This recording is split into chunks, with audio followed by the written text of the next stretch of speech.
Hello there, it's Gabby here from Confidence After Cancer, and I hope this finds you well. In this week's podcast, I want to be talking about what you can do to create a supportive work environment if you are returning to work after any time off for cancer treatment, or it could be any long-term illness, really. And I've got three key areas to look at that really can help you turn this from what could be quite a stressful time and a time of worry into something that is something that you can get excited about and something that you can look forward to. I know in my cancer treatment, I mostly worked through my cancer treatment, even when I was having chemo. I only had a couple of weeks off for surgery. That's the way I was. I had a lot of flexible working agreements. So it really worked for me. I know everybody's situation is very different. Some people are not allowed to go into work when they're going through treatment.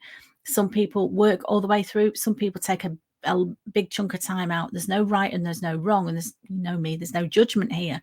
But what I'm saying is when you do that, make that decision to go back into the workplace full time or whatever working arrangements you've got, some things to think about before you do that, some little planning in advance can make that transition into a little bit less stressful for you. So I'm going to share with you my three main areas. The first one is this comes up so many times in all areas of life, and that's communication. What can we do to improve communication so that our return to work is easier? The second is about advocating for reasonable adjustments. Well, what does that mean? And the third one is talking about having a network of support around you because you're not on your own. And sometimes we do feel like we're on our own. We feel like nobody understands what we're going through. But there is support and there is help out there that you can ask for. So first of all, communication, and think about, again, take some time out before you return to work to think about the communication that you need to do. You may need to communicate with your colleagues. You certainly need to communicate with your line manager.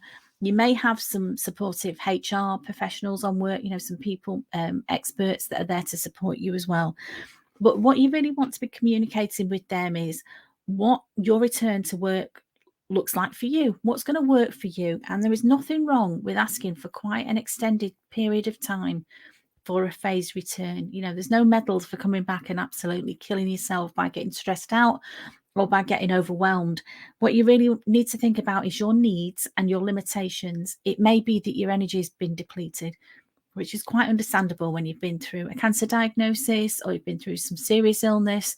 You may still be suffering from the shock of the diagnosis. You may be still suffering from the side effects of the treatments that you've been through. And your body takes a long time to recover. And I was really impatient to get back to work and get back to my normal life after treatment finished. But I got some really good advice from my breast cancer nurse when I was going through treatment. And she said, after you finish your last treatment, whatever that is, whether it's surgery, chemo, whatever, after that last day, give yourself 12 months after that before you think about your energy levels returning to what they used to be. And I really, at that time, thought, she doesn't know what she's talking about. She doesn't know me. I'm determined to get back to my old life. I'm going to fight this. I'm going to throw everything at this. But it did. It took its toll. And there's nothing wrong with that. And there's no judgment and there's no prizes for killing yourself. You've really got to take this time to replenish your energy, to nourish and nurture yourself so that when you do go back to work, hopefully if that's what you want to do, if that's what you're choosing to do, you do it in a way that's supportive to you. Work can be such a fulfilling part of our lives. And it's really sad for me to hear a lot of people either taking early retirement or signing off, long-term sick, and sometimes for many years because they don't feel able to return to the workplace. And I don't want that to happen to you. If you're listening to this and you want to go back to work, you need that support around you to make that happen. So first key is communication. And again, with all of these things I'm going to talk about, if you've got any struggles or any challenges or questions with any of it, just ping me a message, reach out to me. I'm here to support you. The second thing I'm going to talk about is advocating for reasonable adjustments if needed. Now, of course, this depends on the sort of work that you're doing, whether it's a physical job, whether it's a mentally draining job, whether it's a job where you're expected to work long hours.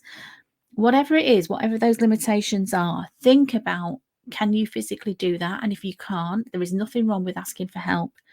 And if you're in the UK and you're listening to this, I want you to be aware, you may not be aware, that as the minute you get a cancer diagnosis, you are covered by the Equality Act of 2010, and you are covered by that act for the rest of your life. And what that is saying, that act says, it's equality. It's all about equality. Just because you've had a cancer diagnosis, even if you're fully recovered and fully cured or in remission, for the rest of your life, you are covered by legislation that protects you from being discriminated against because you've been ill, or because you've had some time out, or because you've asked for reasonable adjustments. The company is not allowed to discriminate or treat you any, less favorably than they do with another colleague that doesn't apply to. I'll put a link again to the legislation around this. It's quite dry. Again, if you want to chat to me about it, it's something I've worked with a few people on, understanding what it means for their individual circumstances. The third thing I really want to talk about, and this is so key in all cancer diagnoses and all stages for your cancer journey, is about building a network of support. And hopefully you'd have a network of support within your organisation. You might have colleagues. Hopefully it's your line manager will be supportive and understanding. It might be other managers. It might be other people around the business. But somehow you've got to get that support network around you so that you're not feeling alone, and you're not feeling that all the focus is on you to come up with the answers to what does a reasonable adjustment look like? What does your new working pattern look like? What does a phase return look like? You need that supportive community around you. There's lots of supportive communities. I've got a Facebook group called Confidence After Cancer, and that is a very supportive group.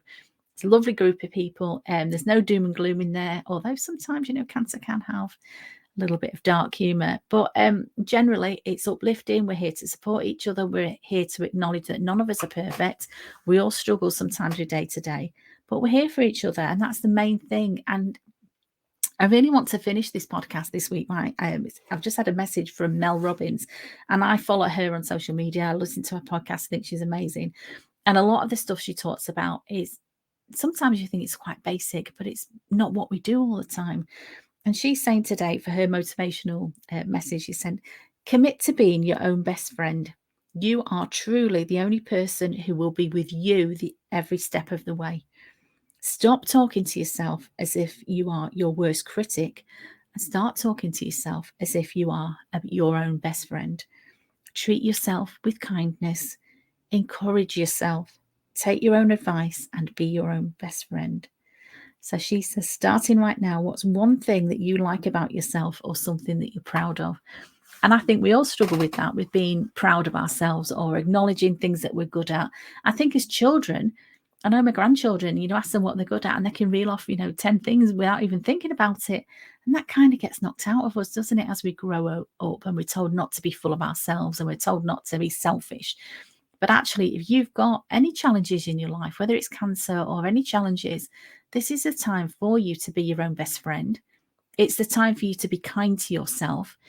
Again, there's no prizes for killing yourself or getting so stressed out.